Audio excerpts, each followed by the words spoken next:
তিনি কোথায় আছেন? বলে পাতালে। কোথায় আছেন? এখানেও একটি প্রশ্ন করেছে, বলে ভগবান যদি বৈকুণ্ঠে আছেন তো বৈকুণ্ঠ কোথায়? বৈকুণ্ঠ তো পৃথিবীর স্বর্গ, তারও অনেক উপরে। ভূলোক, ভুবলোক, স্বলোক, মহলোক, জনলোক, তপলোক, সত্যলোক, আর সেই সত্যলোকের উপরে তারও অনেক উপরে হলো বৈকুণ্ঠ। আর এদিকে পৃথিবীর নিচে হলো অতল, বিতল, সুতল, তলাতল, মহাতল, রসাতল, তার নিচে পাতাল। আবার সেই পাতালের মধ্যে যখন ভূমা পুরুষের দর্শন করতে গেছেন ভগবান, যখন অর্জুনকে নিয়ে সেখানে ভূমা পুরুষের দর্শন করছেন, তা ভূমা পুরুষ দেখতে কেমন? বিশাল শুয়ে রয়েছেন। শ্যামম হিরণ্য পরিধিম বনমালয়ামহ। ভগবান শ্রীকৃষ্ণকে যেমন দেখতে, ভূমা পুরুষকেও দেখতে ঠিক তেমনই লাগে। সেই শ্যাম বর্ণ, সেই তিনি সেখানে শুয়ে রয়েছেন। অনন্ত অনন্ত কান্তি তার দেহ থেকে মিশ্রিত হচ্ছে, বেরোচ্ছে। মুখের মধ্যে মন্দ হাসি রয়েছে, চতুর্ভুজ রূপ, শঙ্খ চক্র গদা পদ্ম ধারণ করে রেখেছেন। সিদ্ধ মুনিগণ সেখানে তার স্তুতি করছেন। তার মানে ভগবান কোথায় আছেন ঠিক ঠিক সেটা আজ পর্যন্ত কেউ বর্ণন করতে পারেনি। ভগবান পাতালেও আছেন, ভগবান পাতালেও আছেন, ভগবান পৃথিবীর মধ্যেও আছেন, ভগবান বৈকুণ্ঠেও আছেন, আবার ভগবান ক্ষীর সাগরের মধ্যেও রয়েছেন, পয়োব্ধি সাই বিষ্ণু। আবার ভগবান কারণতোষায়ী হয়ে কারণ সমুদ্রের মধ্যেও রয়েছেন, ভগবান পরব্যোমের মধ্যে রয়েছেন। ভগবান কোথায় নেই, আজ পর্যন্ত কেউ তাকে বুঝতে পারেনি।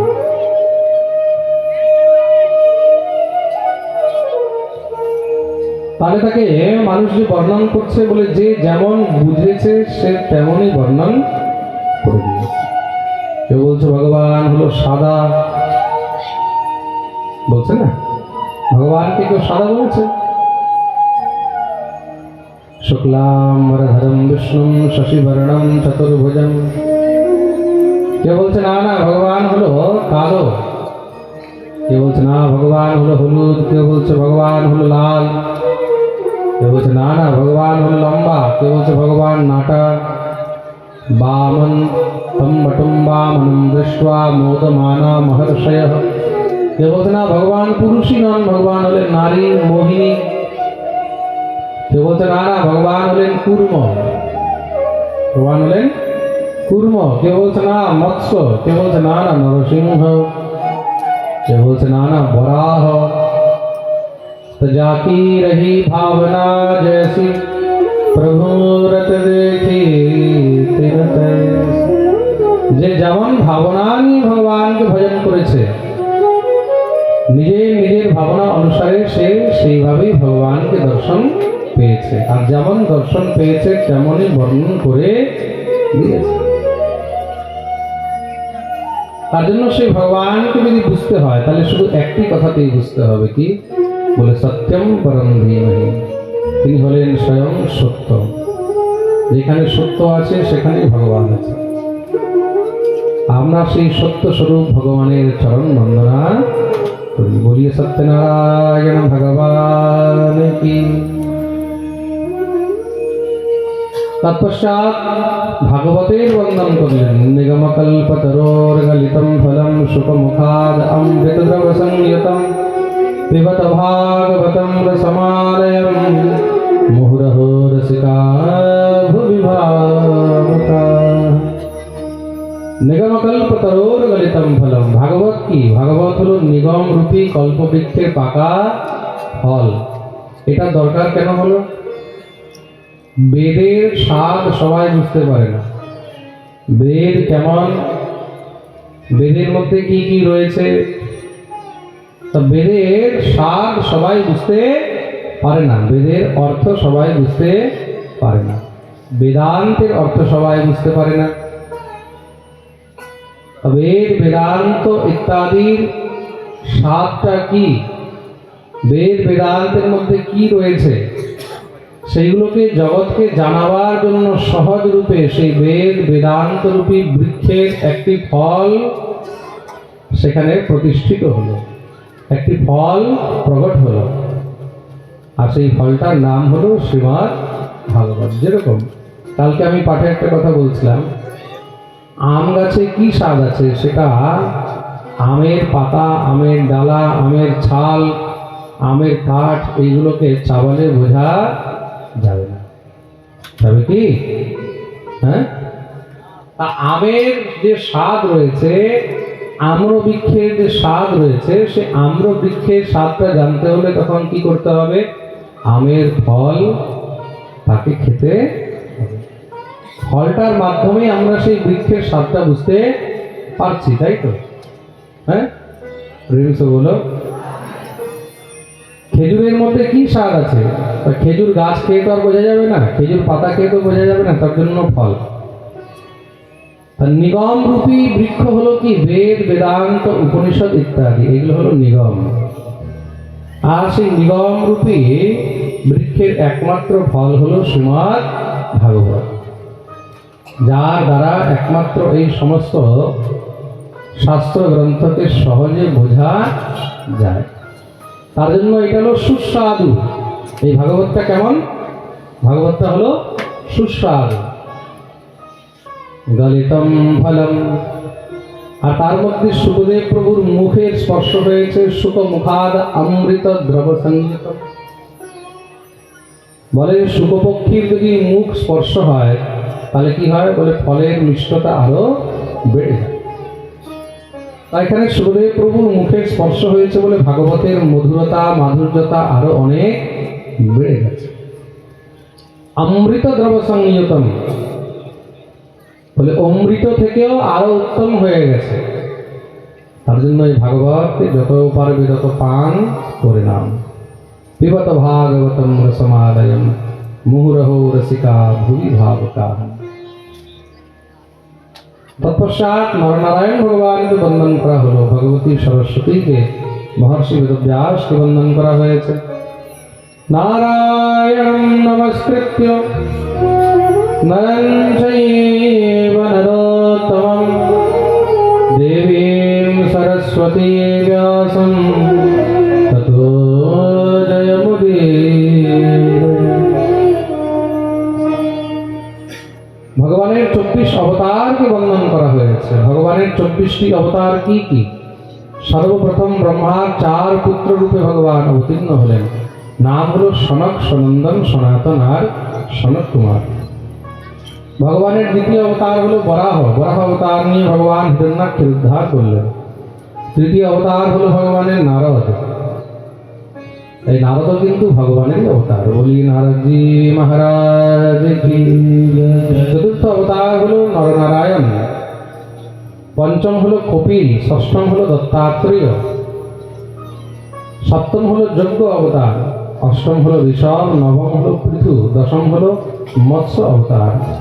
একাদশ হলো কূর্ম। দ্বাদশ হলো ধন্বন্তরী। ত্রয়োদশ হলো মোহিনী। চতুর্দশ হলো নরসিংহ। পঞ্চদশ হলো বামন। ষোড়শ হলো পরশুরাম।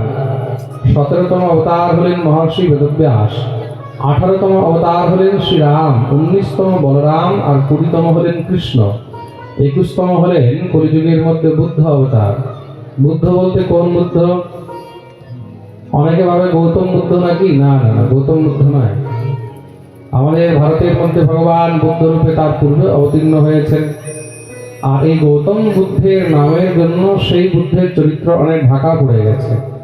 সেই বুদ্ধের জন্ম কোথায় হয়েছিল? সেই বুদ্ধের জন্ম মগধ দেশের কাছে কিকট প্রদেশ, যেটাকে আমরা গয়া বলি, সেই গয়ার মধ্যে হয়েছিল। বলিয়ে বুদ্ধ ভগবান কি।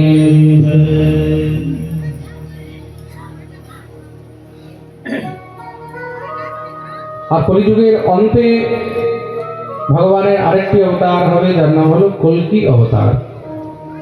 এই হলো ভগবানের 22টি অবতার। আর দুটো অবতার গৌণ অবতার বলা হয়েছে। কি কি? সে হলো হংস আর হয়গ্রীব অবতার। এই প্রকার ভগবানের 24 অবতারকে বর্ণন করা। প্রশ্ন আসলো, মহর্ষি বেদব্যাস এই ভাগবতের রচনা কিভাবে করলেন, কোন সময় করলেন? কস্মিন যুগে প্রবৃত্তেয়ং স্থানে বা কেন হেতুনা কুতঃ সঞ্চোদিতঃ কৃষ্ণ কৃতবান সংহিতা। কোন সময় কিভাবে ভাগবতের রচনা হলো, কৃপা করে একটু বর্ণন করুন। শ্রী সুতজি মহারাজ বর্ণন করছেন, এক সময়ের কথা, দাপরের অন্তে মহর্ষি বেদব্যাস অনেক গ্রন্থের রচনা করেছিলেন। কি কি রচনা করলেন? ঋগ্ যজুঃ সাম অথর্বাখ্যা বেদাশ্চত্বার উদ্ধৃতাঃ ইতিহাস পুরাণং চ পঞ্চমো বেদ উচ্যতে। 4 বেদ রচনা করলেন, ঋগ্বেদ, যজুর্বেদ, সামবেদ আর অথর্ববেদ।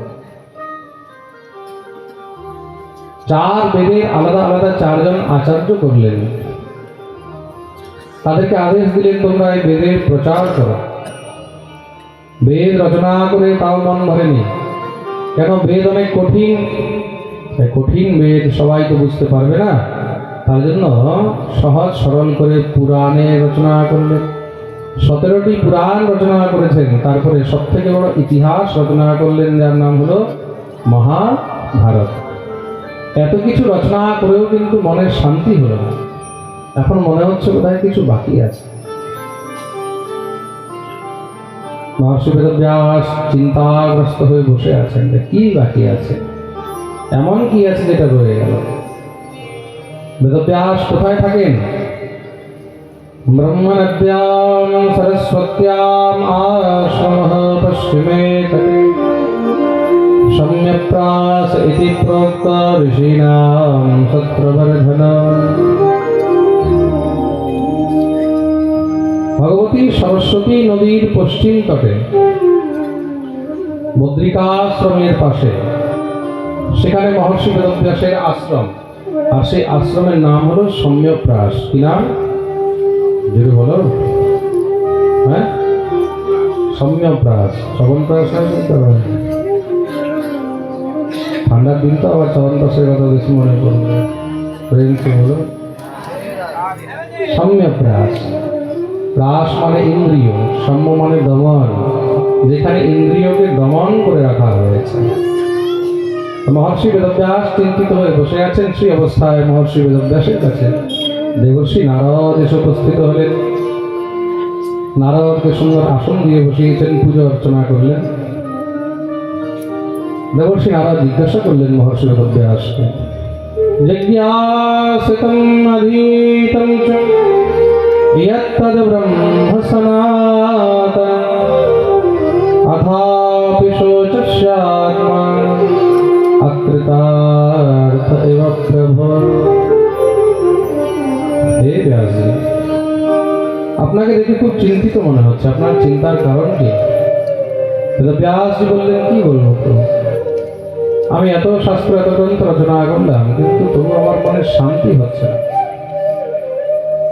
এখনো মনে হয় বোধহয় কিছু বাকি আছে।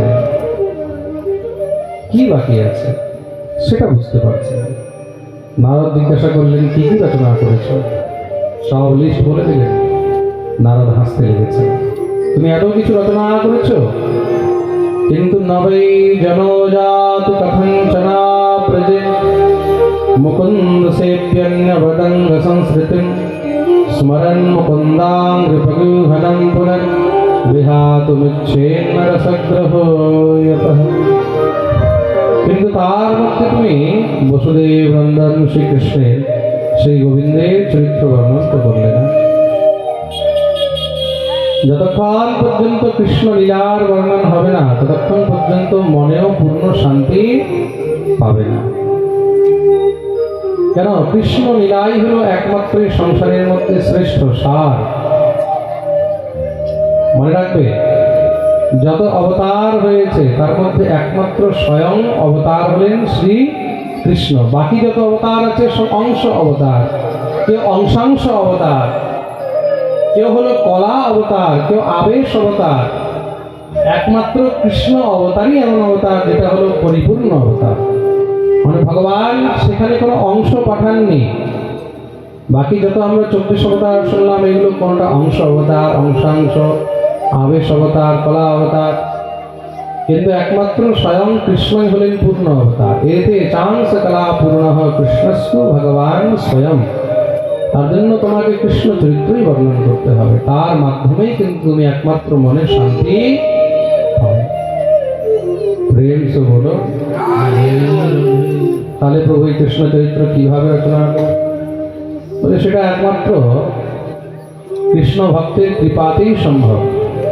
যতক্ষণ পর্যন্ত বৈষ্ণবের কৃপা হবে না, কৃষ্ণ ভক্তের কৃপা হবে না, ততক্ষণ কৃষ্ণ চরিত্র বর্ণন করা সম্ভব নয়।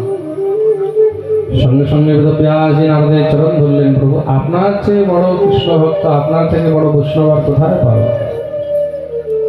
আপনি কৃপা করুন। নারদ মহর্ষি বেদব্যাসকে কৃপা করলেন, 4টি শ্লোকে উপদেশ করলেন, যাকে চতুশ্লোকী ভাগবত বলা হয়। আর মহর্ষি বেদব্যাস তাকে বিস্তার করেছেন, সেটাকে আরো বাড়িয়ে দিলেন। সে 4টি শ্লোককে বাড়িয়ে 18,000 শ্লোকে তার বিস্তার করলেন। তার জন্য তার নাম হলো ব্যাস। কি নাম হলো? বলিয়ে ব্যাসজি মহারাজ কি।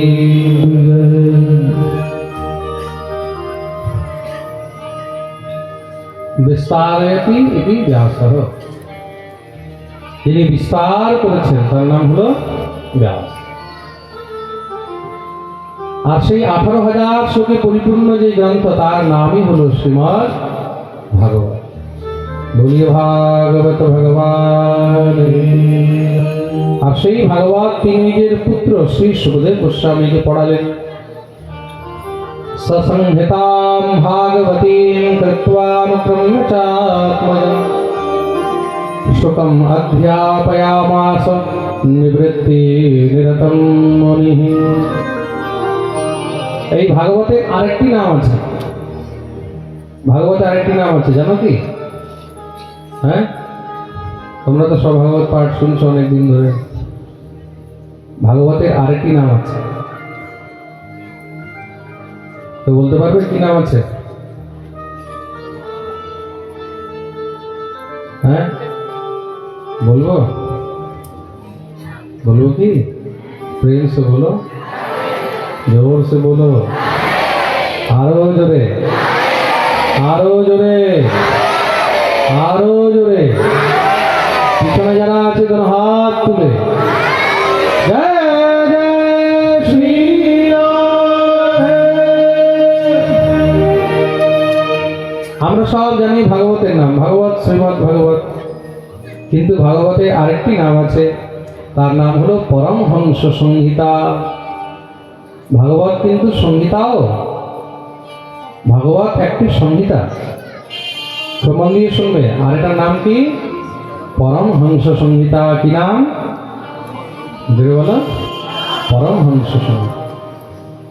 परमहंस मुनि मन उल्लासिनी रसिक हृदय रस रास विलासिनी भक्ति मुक्ति रति प्रेम सुदासिनी कथा अकिंचन प्रिय सुजानी।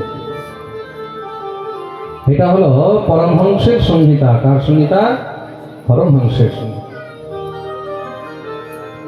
ভাগবতের যখন বিশ্রাম করা হয় প্রত্যেকটি অধ্যায়ের মধ্যে তার জন্য লেখা রয়েছে जय जय श्रीमद्भागवते महापुराणे पारमहंस्यां संहितायां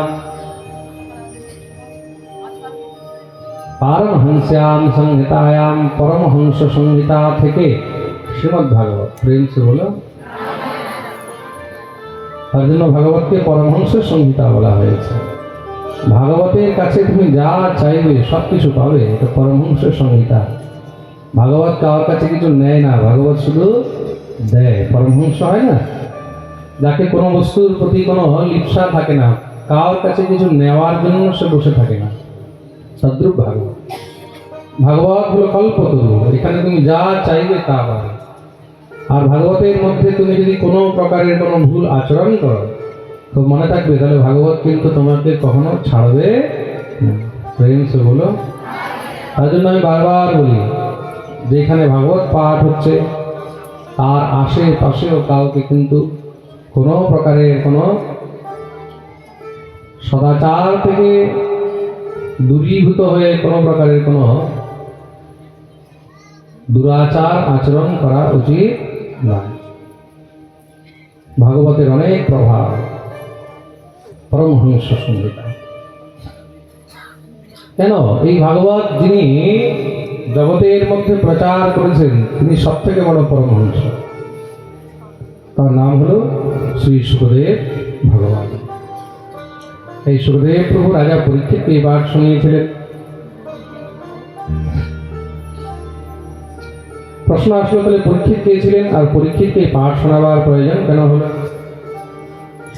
শ্রী সুখদেব মহারাজ বর্ণন করছেন, খুব মন দিয়ে শুনবে। এটা তখনকার কথা যখন মহাভারতের যুদ্ধ শেষ হয়ে গেছে।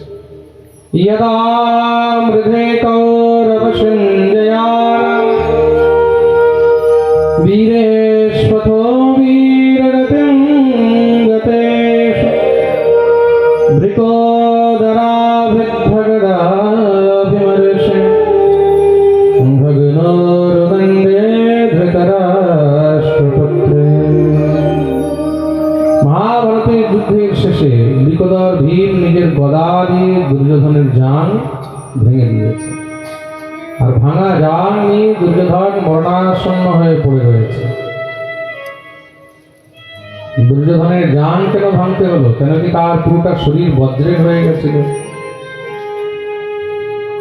গান্ধারীকে বরদান ছিল, গান্ধারী যখন থেকে ধৃতরাষ্ট্রকে বিবাহ করেছে সে তো পরম পতিব্রতা নারী, সংকল্প করেছে যতক্ষণ পর্যন্ত আমার স্বামী আছে আমি ততদিন পর্যন্ত নিজের চোখ দিয়ে সংসারে কিছু দেখব না। আমার স্বামী যেহেতু দৃষ্টিহীন অন্ধ, তা আমিও আজ থেকে নিজের চোখে কাপড় দেব। সেদিন থেকে ভগবতী গান্ধারী কিন্তু আর সংসারে কিছু দেখেনি। তার পাতিব্রত ধর্ম, এই পাতিব্রত ধর্মে প্রসন্ন হয়ে পিতামহ আশীর্বাদ দিলেন, যেদিন তুমি চোখ খুলে কাউকে দর্শন করবে, যাকে দেখবে তার সম্পূর্ণ শরীর বজ্রের হয়ে যাবে। এইদিকে মহাভারতের যুদ্ধে এক এক করে সমস্ত সব কৌরবদের মৃত্যু হয়ে যাচ্ছে, দুর্যোধন বাকি আছে। গান্ধারী চিন্তিত হয়ে গেল, আমার সমস্ত সব সন্তান এক এক করে এখন মারা যাবে, যদি একটা বেঁচে থাকে তাও তো হলো। এই বিচার করে তিনি দুর্যোধনকে বললেন, পুত্র, কার ব্রহ্ম মুহূর্তে তুমি গঙ্গা স্নান করে আমার সামনে একদম উলঙ্গ হয়ে আসো। দুর্যোধন বললেন, মা কেন? গান্ধারী বললেন, প্রশ্ন করবে না, যা বলেছি সেটাই শুনবে।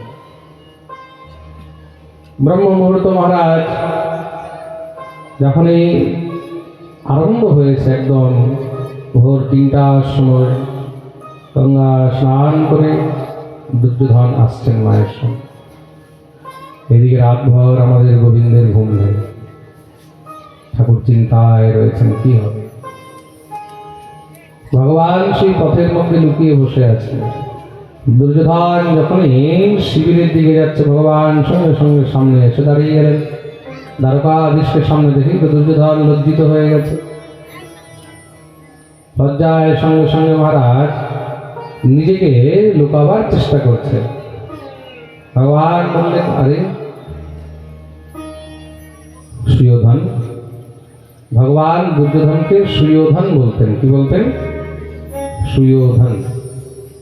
সুয়োধন, কি ব্যাপার তুমি অন্ধকারের মধ্যে এ সময় নির্বস্ত্র হয়ে ঘুরে বেড়াচ্ছ? লজ্জিত হয়ে গেলেন দ্বারকাধীশ। না না, এমন কোনো বিষয় নয়, আমাকে আমার মাতৃদেবী আদেশ করেছেন গঙ্গা স্নান করে উলঙ্গ হয়ে তার সামনে গিয়ে উপস্থিত হতে। তাই আমি তার আদেশ পালন করার জন্য এইভাবে গঙ্গা স্নান করে যাচ্ছি। ভগবান হাসতে লাগলেন, তোমার মা তোমাকে বলেছে তো তোমার এতটা বুদ্ধি নেই, এতটা আক্কেল নেই? সামনে গেলে তুমি তো এখন বাচ্চা নাও, তুমি তো বড় হয়ে গেছো, আর তুমি এইভাবে মায়ের সামনে উলঙ্গ হয়ে যাবে। রাস্তায় যদি কেউ দেখে, কোনো দাস দাসী দেখে, তখন কি হবে তোমার? মান সম্মান সব যাবে। তাহলে কি করবো বলে মা তোমাকে খালি গায়ে যেতে বলেছে, তাহলে আন্ডার প্যান্ট পরতে গিয়ে মানা করেছে, মানে অন্তর্বস্ত্র পড়তে মানা করেছে। দুর্যোধন বললেন, এখন কি করব? ভগবান বললেন, চিন্তা নেই, আমার কাছে আছে। ভগবানের কাঁধের মধ্যে পীতাম্বরী ছিল, ভগবান তো সবসময় কাঁধের মধ্যে পীতাম্বরী রাখেন। ভগবান বললেন, না না, এটা পেঁচিয়ে না ভালো করে। দুর্যোধন পেঁচিয়ে নিয়েছে, ভগবান বলেছেন বলে কথা তো ঠিক বলেছে, একদম উলঙ্গ হয়ে যাওয়া তো ঠিক নয়। ওই যে ওটাকে পেঁচিয়েছে কোমর থেকে নিয়ে হাঁটু পর্যন্ত, ততটুকু মহারাজ পীতাম্বরী পেঁচিয়ে চলে গেছে মায়ের সামনে। মাতে প্রণাম। মা বললেন, দাঁড়াও। দাঁড়িয়েছিল, সঙ্গে সঙ্গে মা নিজের যখন এই চোখের কাপড় খুলেছে, সামনে দুর্যোধনের দিকে যখন তাকিয়েছে, মাথা থেকে নিয়ে পা পর্যন্ত যখন দৃষ্টিপাত করেছে, প্রায় দৃষ্টি পড়তে সম্পূর্ণ শরীর বজ্রের হয়ে গেল, কিন্তু কোমর থেকে নিয়ে হাঁটু পর্যন্ত দৃষ্টি পড়েনি, সেই জায়গাটার বজ্রের হয়নি। মা খুব কুপিত হয়ে গেলেন, আরে ধূর্ত মূর্খ কোথাকার, তোকে আমি বলেছিলাম আমার সামনে একদম উলঙ্গ হয়ে আসুন, আবার এই বস্ত্র পরে আসার কি প্রয়োজন ছিল? দুর্যোধন বললেন, মা তুমি যেমন বলেছ আমি তেমনই আসছিলাম, কিন্তু হঠাৎ করে রাস্তায় দ্বারকাধীশের সঙ্গে দেখা হয়ে গেল। সেই সমস্ত বৃত্তান্ত বললেন। মা সঙ্গে সঙ্গে সেখানে মাথায় হাত দিয়ে বসে গেলেন। বুঝে গেলেন, গোবিন্দ যদি কাউকে মারতে চায়, এই সংসারে কেউ তাকে বাঁচাতে পারবে না। ঠিক আছে, যা। ভগবান জানতেন যে কোমর থেকে নিয়ে হাঁটু পর্যন্ত তার যে দেহ, সেটা হাড় মাংসেরই আছে, বাকি পুরো শরীর বজ্রের হয়ে গেছে। ভীমের সঙ্গে যখন গদা যুদ্ধ হচ্ছে, সেই যুদ্ধের মধ্যে ভগবান ভীমকে ইশারা করলেন। ভীম তার শরীরে গদা মারছে, বুকে মারছে, পিঠে মারছে, কোনো কিছু হচ্ছে না, কিছুই হয় না। ভগবান ইশারা করলেন, ওখানে মারো। যখনই জাঙে মেরেছে, সঙ্গে সঙ্গে জাং ভেঙে গেছে, কুপিত হয়ে গেল। আমার সঙ্গে অধর্ম করেছ বলে জোরে জোরে চিৎকার করতে লাগলো। নিজের গুরুদেবকে ডাকছে। দুর্যোধনের গুরুদেবকে, গুরুদেব হলেন শ্রী বলদেব প্রভু বলরাম। বলরাম দৌড়ে এসেছেন, গর্জনা করতে লাগলেন। নিজের অস্ত্র, নিজের শস্ত্র, সেগুলোকে সব নিয়ে উদ্যত হয়ে গেছেন। কে দুষ্ট, গদা যুদ্ধের মধ্যে বেইমানি করেছে, অধর্ম যুদ্ধ করেছে। গদা যুদ্ধের নিয়ম হলো কোমরের নিচে গদা দিয়ে প্রহার করা যায় না, এটা গদা যুদ্ধের নিয়ম। সেই জায়গায় অধর্মযুক্ত যুদ্ধ করেছে, এক করে তাকে শেষ করে ফেলবে। ভীম তো থরথর করে কাঁপছে যে বলদেব প্রভু তো মেরে ফেলবে। যখনই বলদেব প্রভু গর্জনা করে মহারাজ বারবার জিজ্ঞাসা করছেন, দুর্যোধন বলল, প্রভু এই ভীম আমার এই দুর্দশা করেছে। যখনই ভীমের দিকে তেড়ে গেছেন, ভগবান সঙ্গে সঙ্গে বলদেব প্রভুকে বললেন, সাবধান, আজকে তুমি ন্যায়, আজকে তুমি নীতি দেখাতে এসেছো। সেদিন ন্যায় নীতি কোথায় ছিল? যেদিন মহাভারতের যুদ্ধের মধ্যে 7 মহারথী মিলে একা অভিমন্যুর উপরে অধর্ম যুক্ত হয়ে যুদ্ধ করেছিল। অভিমন্যু রথ থেকে নিচে পড়ে গেছিল। রথী যখন বিরথী হয়, তখন নিয়ম যে তার উপরে অস্ত্র শস্ত্র দিয়ে আঘাত করতে নেই।